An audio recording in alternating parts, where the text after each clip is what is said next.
On today's show, the Hawks are on the road again, and tonight they got their first victory in Denver since 2019. We'll talk about how they did it, what it means for the future, and more coming up.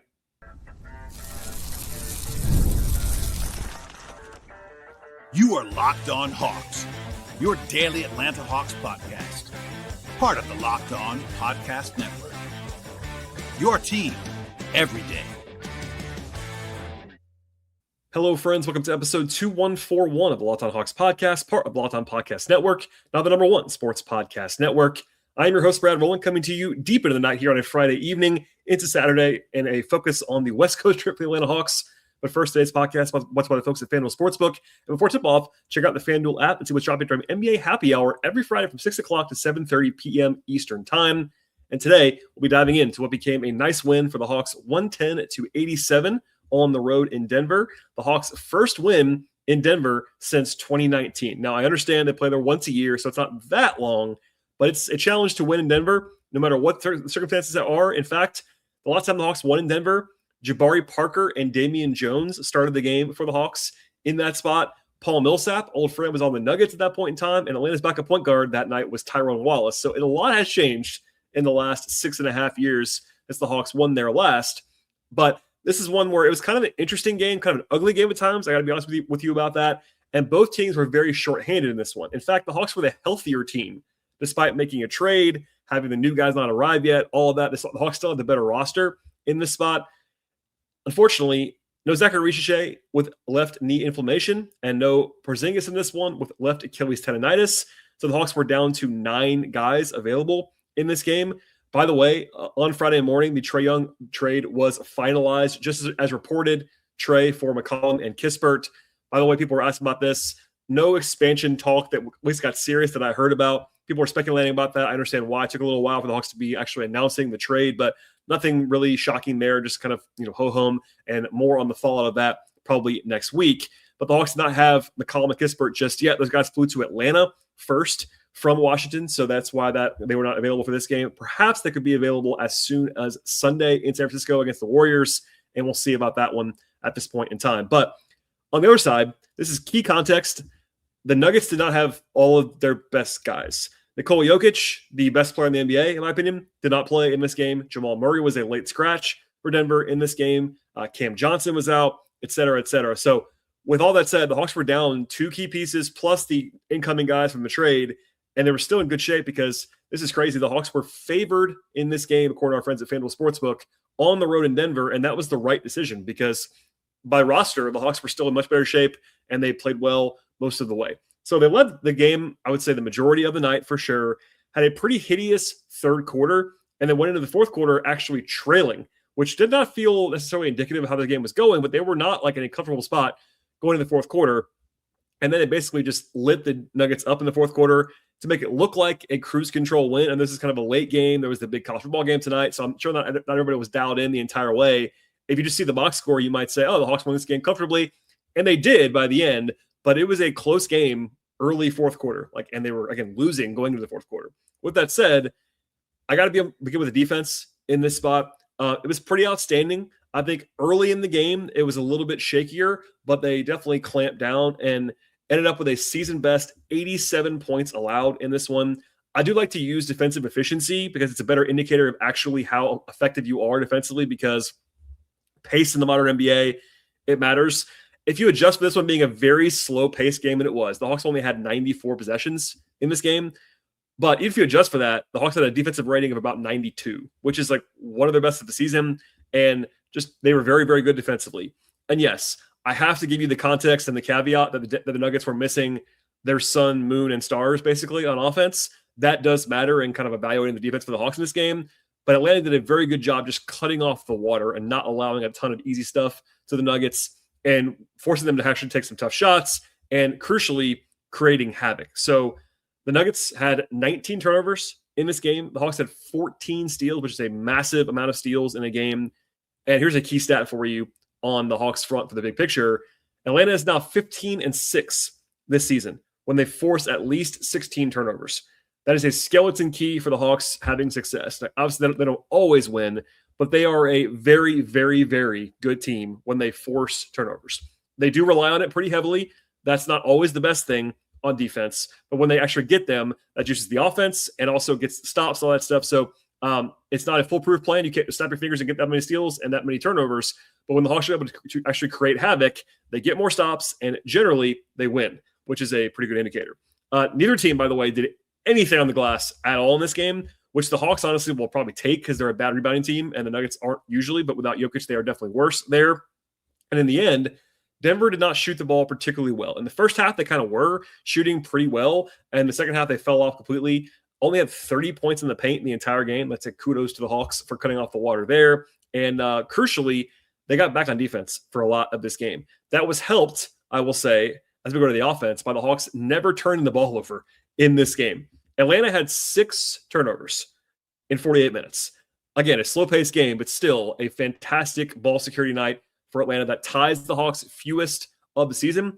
And in reverse, I just talked about how good the Hawks have been when they force turnovers. They're also really good when they don't give the ball away.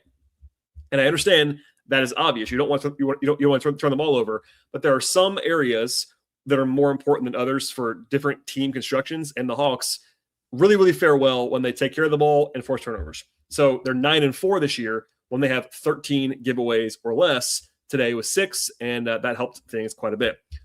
Overall, on offense, it was not like a special offensive game by any means. This Nuggets opponent was not a great defensive team. They're playing kind of small, like lots of Deron Holmes and Zeke Naji and Aaron Gordon at center some and Hunter Tyson. Like the Hawks should have been able to score pretty easily here. I will say without Porzingis, it definitely makes things harder. But the Hawks were league average or so offensively, even with that fantastic ball security, because they basically did nothing on the margins other than that. They had 4 free throw attempts in this game. 4 free throw attempts in the game. Now, part of that was some, I would say, some not great officiating, but the Hawks' season low coming into the night was 11 free throw attempts, and they had 4. That's a crazy mark to be setting mid-season that low, but they were able to overcome that, which is a credit to the way the Hawks played in this game. They passed the ball very well throughout the game, and they shot it well. So 59% from the field and 37% from 3. They were able to break the paint consistently. The only time, and this is there on film as well, I think Dyson said this post-game, as did Quinn, when they stopped breaking the paint in the third quarter, the offense went in the toilet. And that's the one part of this game where the Hawks were not playing well and the lead went away, is that they basically just generated very, very few quality looks in the third quarter. And that was evident. Everyone kind of saw that, recognized it, and then they basically fixed it and got back into the paint, and that unlocked things in the fourth. By the way, speaking of Dyson, he was tremendous in this one, his first career triple-double. He has flirted with triple-doubles quite a bit this year. Lots of like 9 rebound, 8 assist games or in reverse. He's been very close several times. Today he broke through. And yes, I know it's arbitrary, but 17, 10, 11, and 4 steals. He was absolutely awesome in this game. Jalen Johnson shot the ball great. Had 29 points, was a huge factor on offense in this one. Nice to have a Kongwu back, and he played very well, I thought, on both ends of the floor in this game. So a good performance. Certainly, if you're trying to evaluate for the future, I don't think you just could just say like, hey, blew out the Nuggets. Take that at face value because the Nuggets were not really the Nuggets in this game. But I said it yesterday on the show. I'll say it again now on the show. Nothing is assured about going to Denver in particular. This is a place where it's hard to win. And the Hawks, especially when they had some adversity in the third quarter, bouncing back and putting the foot to the floor and blowing them off the floor basically in the fourth quarter is a very encouraging thing. And listen, starting the West Coast trip on a high note is a very positive thing. I know that they swept the first West Coast trip this year. That's not the usual thing. You cannot assume a sweep of a 4-game trip to the West Coast, but banking a win on the road, doing so relatively easily in the fourth quarter, not having to push all the way to the end, all that's very helpful. And then hopefully neither injury to Ricochet or Porzingis is anything more serious than just missing tonight's game. We will see on that, cross your fingers and all that stuff. But in the end, a very good night for the Hawks and a strong road win in Denver. All right. In a second, I'll dive into how this game unfolded a little bit more, my analysis, my notes, etc. And it's coming to you in just one moment. Fridays already feel different in the basketball season, and FanDuel's making them even better right now. On Friday nights, before tip-off of actual games takes place, FanDuel's giving the fans a new way to kick off the weekend with NBA Happy Hour. NBA Happy Hour is the official pregame for FanDuel, a limited-time window where special offers drop inside the FanDuel app right before the action begins. Opening the FanDuel app and during Happy Hour always brings something new to the table when it comes to boosts or bonuses or surprises. It's really easy to check in on the weekly specials before tip-off and make a move before the window closes. Happy hour adds a little bit of extra energy to your Friday night basketball without having to overthink anything whatsoever. And the timing is perfect. Right before the games, right before the weekend actually begins. And Fridays between 6 o'clock and 7:30 p.m. Eastern Time become appointment viewing with NBA Happy Hour. Plus, FanDuel sells everything you actually need from pregame lines and live lines, etc., as well as a full suite of offerings across the sports betting landscape. They have football, they have basketball, baseball, hockey, golf, tennis, soccer, auto racing, boxing, MMA, and so much more. So before tip-off on Friday nights, check out the FanDuel app, see what's dropping during NBA Happy Hour every Friday from 6 o'clock to 7:30 p.m. Eastern Time. A little bit of basketball, a little bit of action, and a whole lot of Friday energy. That is NBA Happy Hour. That's NBA Happy Hour only on FanDuel, the official sports betting partner of the NBA. Thank you, as always, making Locked On Hawks your first listen each and every day. If you want to go ad-free, you can do so now if you prefer that by joining the Everydayer Club by going to lockedonhawks.supercast.com to learn more. And we'll go back to the beginning of this game a little bit and have my more granular thoughts on what transpired. Atlanta actually trailed 8-3 at the beginning of the game. Denver made their first 3 shots. Then the Hawks had a 12-3 run right away to kind of reset things, get things going on a more positive direction. Dyson had a steal early on that we didn't know then was going to be like a table setter, but it was a steal that only he really gets. Is one of those awesome, he's a freak kind of plays defensively. Set up an easy bucket on offense. The Hawks actually took 7 threes in the first 4.5 minutes. Something I should have said earlier, the Hawks took a lot of threes in this game, 43 three-point attempts in a slow-paced game. For me, that's a very positive indicator of the Hawks offense. Obviously, you don't want to take bad threes, but the Hawks took a bunch of good threes, and that's usually a good process indicator of hey, we're breaking the paint, kicking out, something Quinn always messages, but also if you watch on film, when the Hawks are getting up a lot of threes, their offense is generally, not always, but generally working better, and that was the case in this one. They also forced turnovers early and often, 6 giveaways for the Nuggets in the first quarter of this game. Rotationally, there were no big surprises. Only 9 guys available because of the fact that obviously N'Faly Dante is out for the year. Porzingis, Ricochet were late scratches. I will say this as kind of a nitpick. Obviously, you can't foresee Porzingis and Ricochet both being out. The Hawks did not practice yesterday. They just flew, so they could not have necessarily known that. But when you were shorthanded as the Hawks potentially were going to be in this game, again, no McCollum, no Kispert, those guys flew to Atlanta, which the Hawks probably knew they were going to be doing. It would have been a good idea to at least bring Caleb Houston and or Ray J. Dennis to Denver. Did they need them here? No, but you don't want to go into a game with 9 guys available, because if you get an ankle tweak here or something, or foul trouble there, something you're really too short, and that was kind of a small oversight, I think, on the Hawks' part, but it worked out in their favor. Didn't matter. And by the way, moving forward, the Hawks actually have more depth now. They traded 1 player for 2. Now they have a full roster again, so they do have a little bit of extra depth starting maybe as soon as Sunday. But for now, they were too short in this game for their own good, probably. But anyway, it was Mo Gay as backup center, Luke Kennard as the first perimeter sub in this game. Keaton Wallace played in the rotation as he should have, given the small bench in this one. And by the way, they did play Keaton in his best role, I thought, for the most part, playing him with at least 2 other ball handlers, whether it was Jalen or Nikhil or Dyson or Kennard. There was always 3 guys on the floor who can handle the ball, so that Keaton is more of like a 3-and-D guard. That's his best role, and that worked out pretty well in this game. Asen Newell did not play in the first quarter, but actually got in later and played pretty well in 11 minutes. He was the 9th guy in this spot. The Hawks were only up by 2 points in the first quarter, despite the Nuggets turning the ball over a lot, because Denver shot the ball really well. I thought the Hawks defense was not perfect at all in that first quarter. It got better after that, but there were some breakdowns, and then they settled in. It was kind of impressive from that point forward. They actually went up by 11 in the second quarter pretty early. At that point, they had 15 assists and 2 turnovers, which is usually a good process thing. Denver shot it great early and then cooled off quite a bit. Dyson had a couple buckets in the lane on nice floaters. He did a good job the entire game, I thought, of maximizing the space that Denver was giving him by playing off of him. And Dyson's shooting is a question mark for sure, but he did a good job kind of negating that in this game, which is very positive.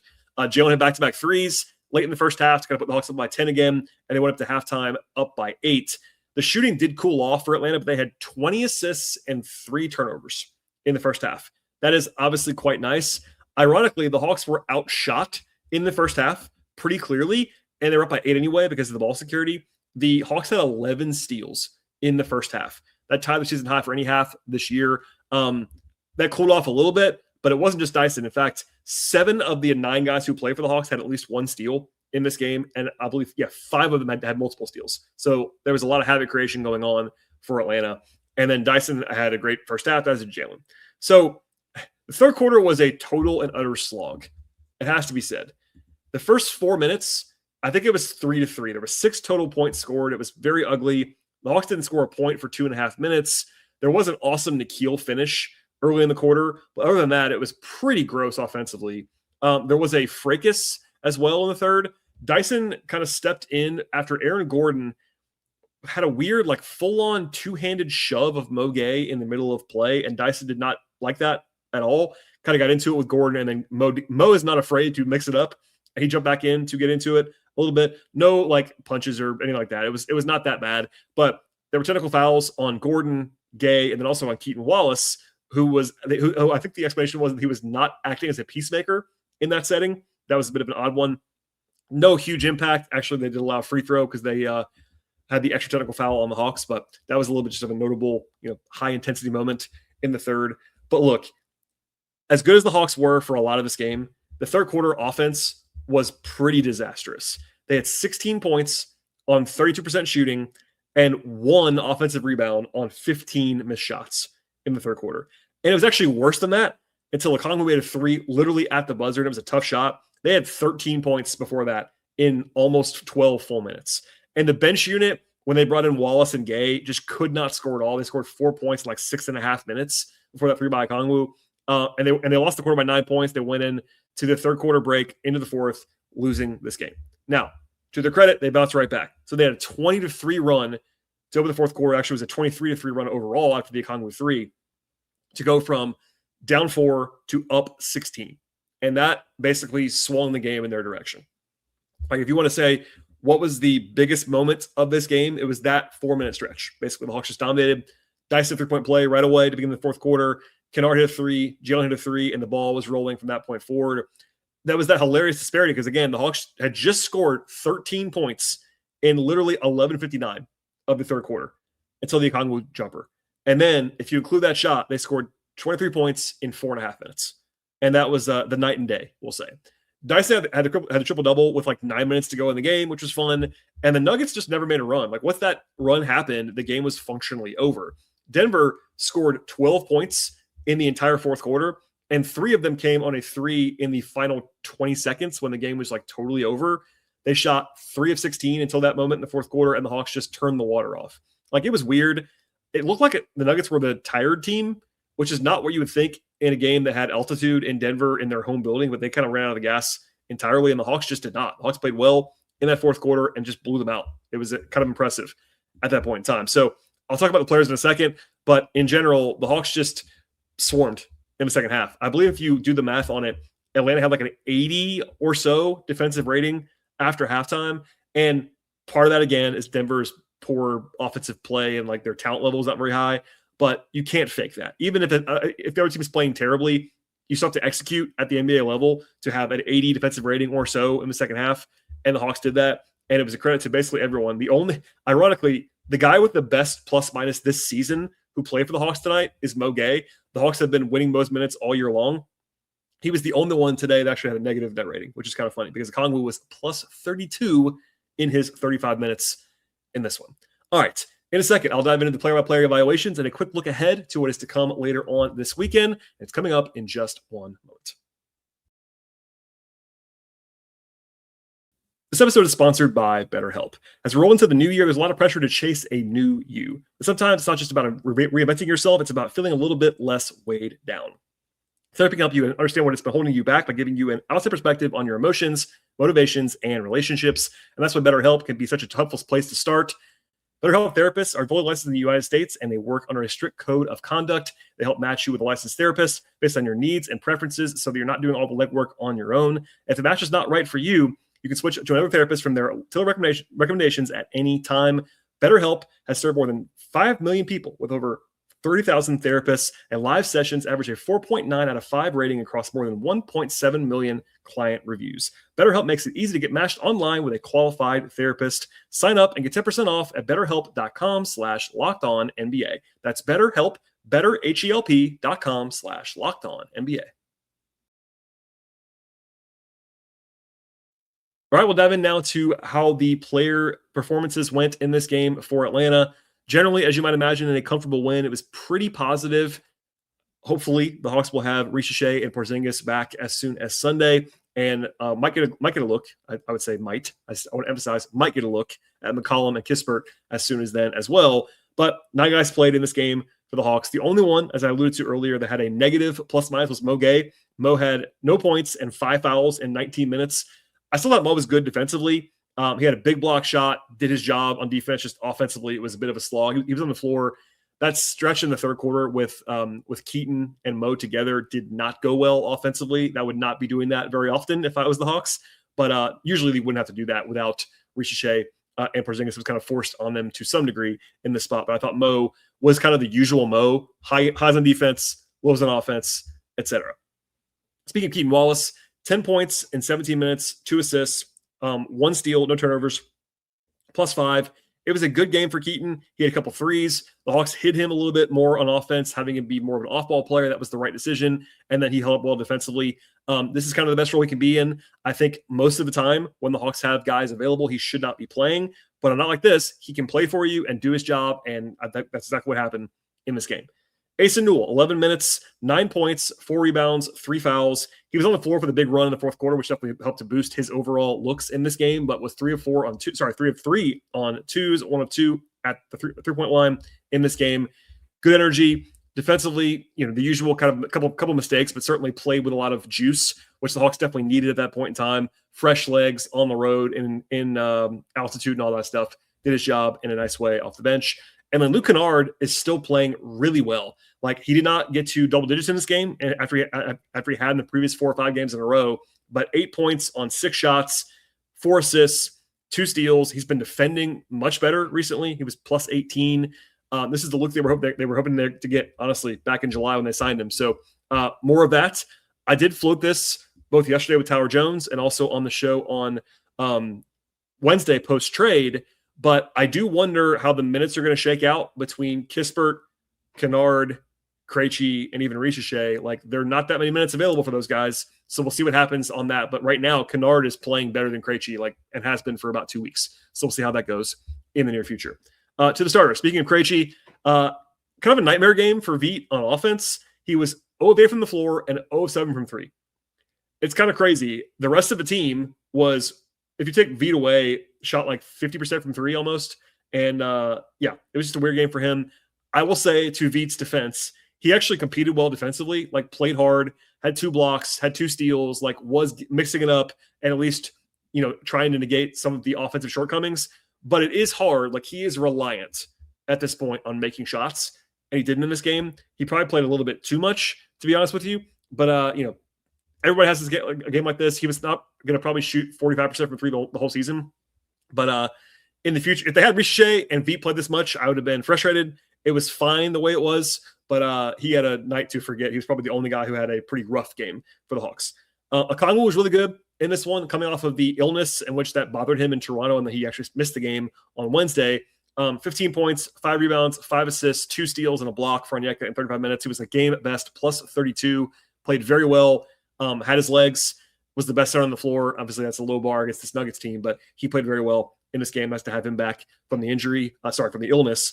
Nikhil Alexander-Walker, 22 points on 21 shots. I don't think he played great, but obviously the highs were high as a scorer. A couple of crazy drive finishes. He's kind of in a shooting slump from the perimeter right now. That's fine. The volume is there. The drives are there. 8 rebounds, played good defense, 2 steals. I thought Nikhil was totally fine, despite not shooting particularly awesome in this game. Jalen Johnson, 29 points, 9 rebounds, 6 assists. It's like normal now for Jalen to do this, which is a credit to Jalen. 29 points. It's like kind of a normal Jalen game. He is on an all-star / all-NBA path this season. That happened again in this game. Still had some maddening defensive moments, I have to say. If you're watching closely on film, it's like, what are you doing, Jalen? I don't know what's going on there. But I thought overall he was obviously quite good in this game. And then lastly, Dyson Daniels was just awesome. 17 points, 11 rebounds, 10 assists, 4 steals, only 1 turnover, plus 25. He was 8 of 12 on twos, 0 of 2 from 3. I know he can't shoot right now. I mean, it's a problem. It is. But he's doing such a good job overcoming that, playing within his means. the passing, the drives, something Tower and I talked about a little bit yesterday in brief fashion, but he is playing point guard very well. Like, I don't know if you can certainly debate whether he is a full-time point guard or not. That's not for today's podcast, but he can play the position. He has always been the point guard, like at lower levels. He played there in New Orleans. He played there a little bit for Atlanta. The passing is there, 10 assists in this game. The drives are there. The ball handling is generally solid. Like, he's not a wizard like Trae Young. And that was unintentional, but actually kind of fits. He isn't like a maestro pick and roll guy. I will not say that he is, but he can go one-on-one and beat you off the dribble and pass and spray the ball around. And then obviously is a high-end defender. So I'll be interested to see how the Hawks use McCollum. Like, are they going to start McCollum? I don't think that they probably will, but we'll see on that. But regardless, I keep seeing this. Dyson's a point guard. I mean, he's not like only a point guard, but he can play the position on offense. We've kind of seen that over and over again, and he's been very comfortable and aggressive and playing very well the last couple of weeks for Atlanta. With that said, the Hawks will be going to San Francisco after this for game 2 of a 4-game road trip. Sunday night, it's a merciful for people like me earlier game. It's 8:30 on a Sunday night, which is not too bad for people like us, because then after that, a couple late games later next week. The Warriors are playing right now as I'm recording this podcast. They're going to win almost early. They're up by 25 on the Kings, so they're playing better in recent days. They played at home tonight, so no rest advantage for the Hawks or anything like that. They have been, I would say, mildly disappointing this year, but they're still above 500. They're still a pretty good team whenever Steph plays, essentially, and they've been good at home. I believe they're like 13-5 now at home, something like that. So a nice test. That's certainly, barring a situation where Steph and Jimmy and those guys don't play. If they are at their relatively normal strength, that's a much, much tougher game for the Hawks than this one was opponent-wise, but certainly winnable as well. The Warriors are not some gauntlet team, so we'll see how that goes, and I'll have a podcast at the very least after that game on Sunday. Barring something crazy, nothing tomorrow probably after a whirlwind of a week, so please listen to all those shows early in the week. And by the way, everyone's asking me about trade stuff around Porzingis and Zach. I do not believe that's trade related. And those guys are probably hurt. I never, ever say never. I'm not that stupid. I have seen a lot of things in the NBA, but that's not why those guys are out, I believe, at this point in time. All right, everybody, please stay tuned. Please subscribe to Locked On Hawks anywhere you get your podcasts, Apple, Spotify, YouTube, etc. Tell your friends about the show. That's a very crucial thing. I don't just ask that willy-nilly. It's definitely important to help me spread the word, so I thank you for that in advance. Also, please follow the show on X/Twitter at Locked On Hawks. Follow me on Twitter or Blue Sky, or I would say and or Blue Sky, at BT Rowland. Then my non-podcast coverage of the Hawks can be found at patreon.com/BT Rowland. Everybody, enjoy the rest of your weekend, and we'll see you all after the game on Sunday.